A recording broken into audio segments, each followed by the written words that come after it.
Right, so it's now the 13th of May and time to get ready to pot the tomatoes on, because they're getting far too big for them little pots now. In the last month since being potted on, they've just shot up.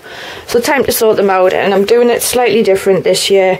So what we've done is we've got the same pots we used last year, but we've cut a hole in the bottom and we're sitting them on top of grow bags, just so that the roots get a bit extra nourishment as the plants grow, and they're not restricted to just the pot. And it's just the Verve fruit and vegetable grow bags, 27 litres, like £2 a bag or something.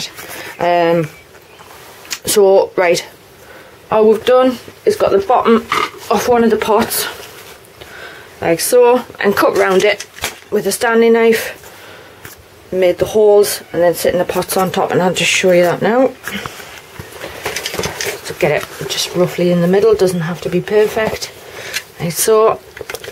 Very careful with your knives, people.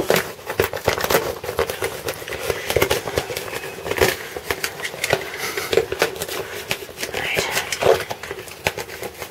Like that. Tear it off. Like I said, it doesn't have to be perfect, and all I'm doing is just cutting a few slits in the side, just in case the pot's a little bit bigger than the hole. Plus, the ideal way to do tomatoes is to feed from the top and water from the bottom. So with these little extra slits, I can just pull them back and water the grow bag, and I can pour my liquid feed into the top of the pot. Right? That's what happened there. Right, so I've got 2 tomatoes done already, but I just wanted to show you how I'm doing it. So what I've done is I've put 3 scoops of compost in the bottom, and then a handful of chicken manure pellets. And the next thing I'm doing is I'm getting 3 more scoops of compost in the pot, and I've done the same for each tub. 3, and then I'm putting a teaspoon of some stuff in. Right, half a teaspoon actually of lime, like that. A teaspoon bone meal, like that. A teaspoon of fish blood and bone, and this is in the wrong box, but a teaspoon of calcified seaweed, like so. Another 2 scoops of compost, like that, and get your hands in and give it a bit of a mix.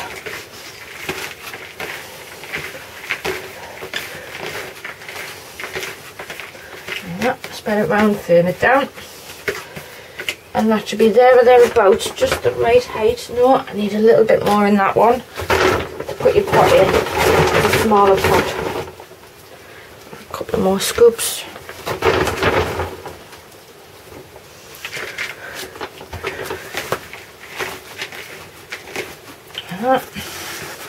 Firm it down, not too much.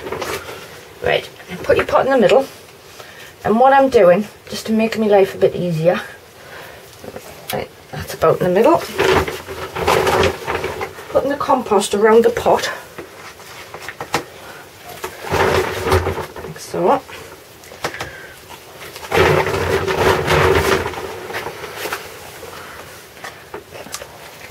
Trying not to get it everywhere after you've just swept up. Trying not to get too much on the leaves and that as well.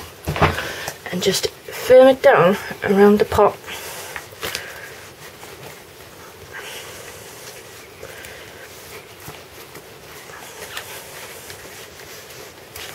Like that. Needs a bit more.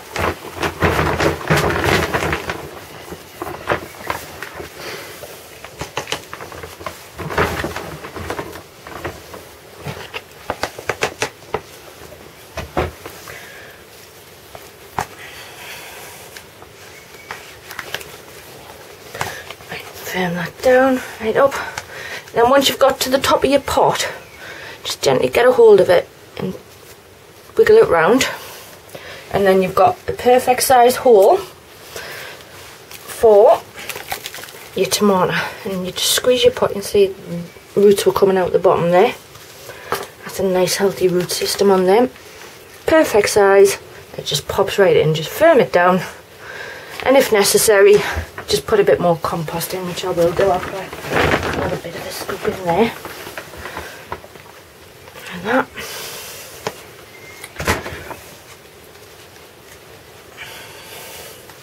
And that's it. The last of the sweet aperitifs in. So this year I'm growing 3 sweet aperitifs and 3 sweet babies.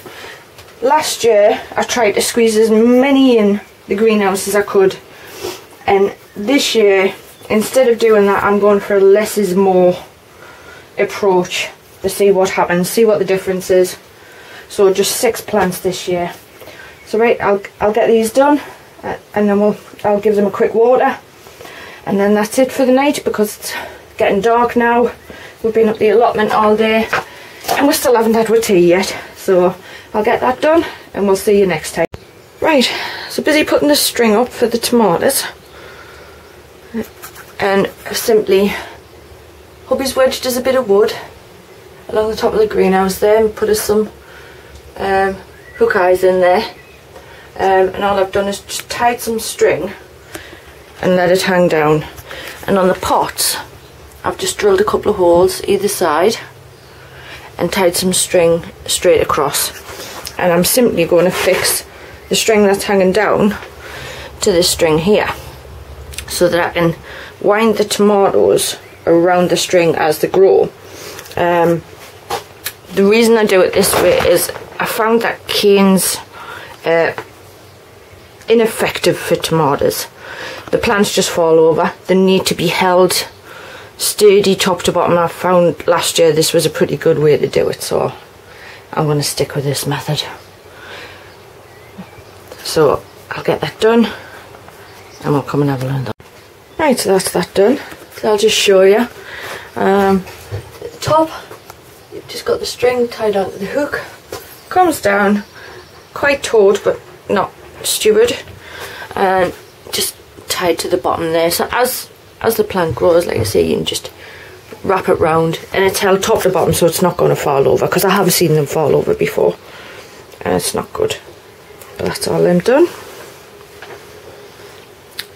and that's all I'm doing here for the minute. We're going to head up the allotment now, but just before we head up I just want to show you, look at that. I hope you can see that.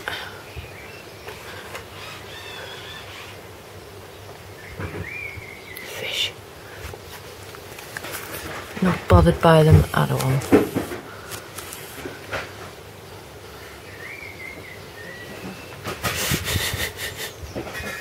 Just trying to get them.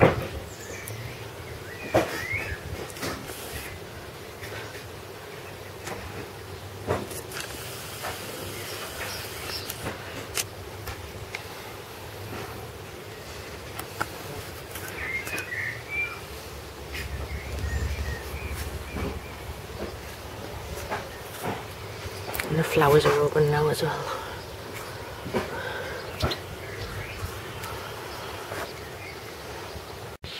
Right, so I just wanted to do a quick update.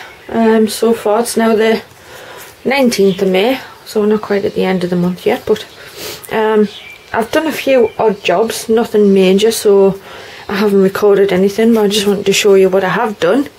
And that's put some of the wood chippings off the logs from outside on top of the tomatoes to help stop any soil-borne diseases.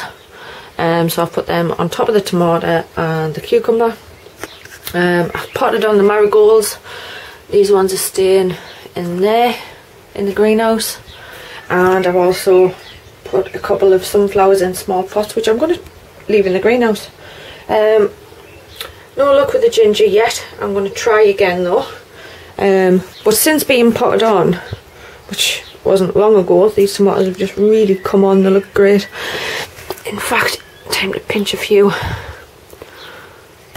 suckers out already.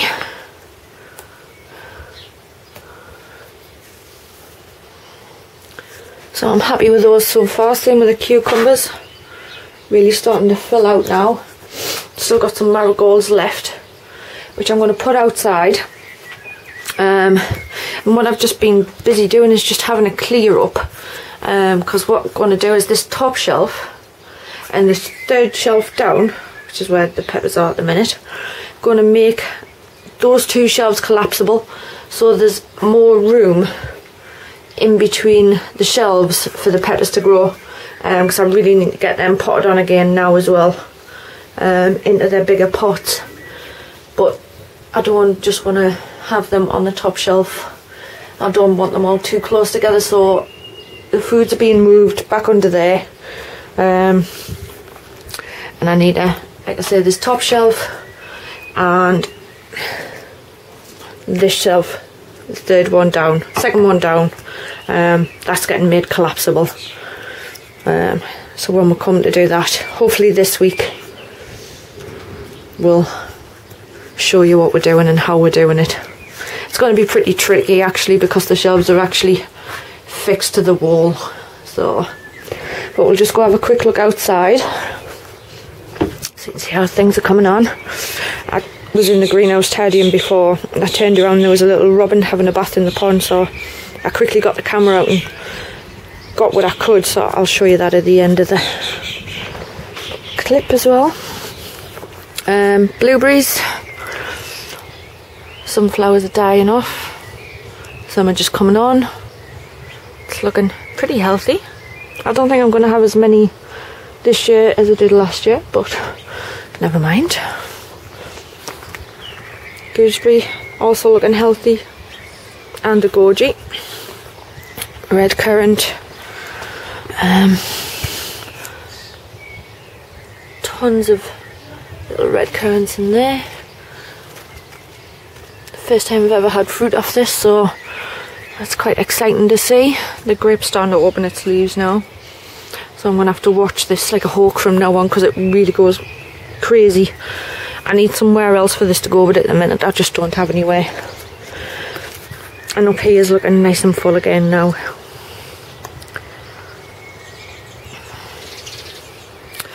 And I'm not quite sure what this bush is, but it looks like it's going to flower. And it kind of tried to flower last year, but it didn't quite manage it for some reason, so hopefully we'll get some flowers and see what they're like. The carrot box, this is really exciting. Open this for you to have a look, because it's, as you can see, we just put some plastic over the top. These were just some cheap cloches from like the pound shop. And as you can see, carrots are coming up, which is exciting on both sides.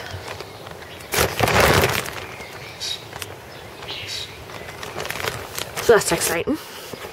The little gem lettuce and the spinach beet, they're starting to pick themselves back up again now. Cabbage is looking good. It's so far survived the birds. That one looks canny as well. They're just some spare bits. Some flowers look good. And I saved some raspberries that were dug up from the allotment that were just going in the bin, and one of them starting to come through there. So interesting to see. The new blackcurrant is coming on quite well. It's just a new plant. Strawberries look great now. I'll have a walk down here. The mulai have come up pretty much straight away. Most of them, and anyway, not all of them. Turnips. garlic and onions,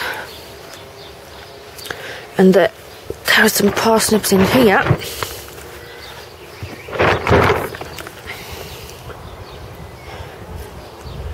Coming on, and the ones that I've had to reseed, they're starting to come up now as well.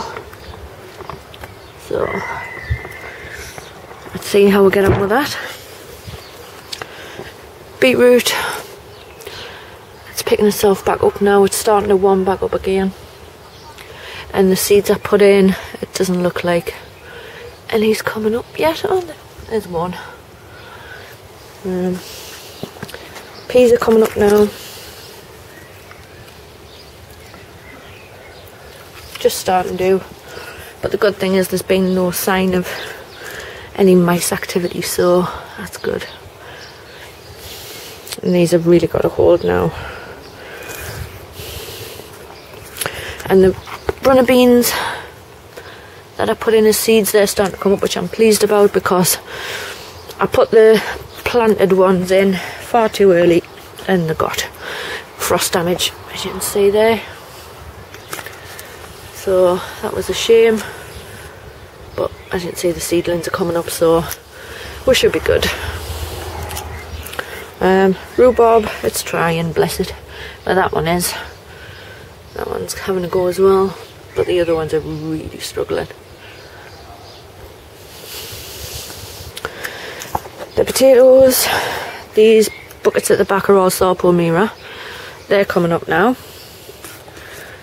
Every single one.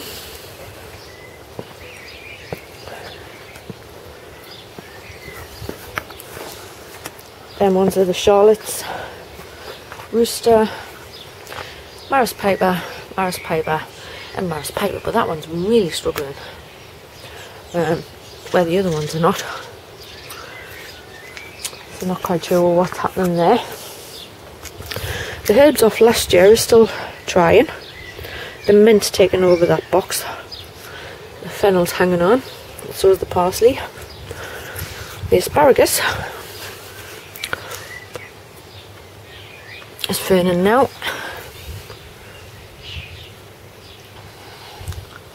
But still no growth out of the middle plant yet. But to be honest, I wasn't expecting any off that one. Let's have a look. Ah, could be a bit of growth there. Tiny little bit just there. So we'll see. That's it for now. I'm pretty upset about these. The lemon thyme, it just looks completely knackered, so I'm going to take that out and put it in a pot and just leave it and see what happens. I've had to buy a new rosemary to replace that one. Got that over there. And the sage, it's come back, it has come back, but I need to cut all the dead wood off. But look at the chives. It's just crackers. But I love cheese and chive sandwiches, you can't have enough chives. So, but that's it for now. And we'll see you again soon.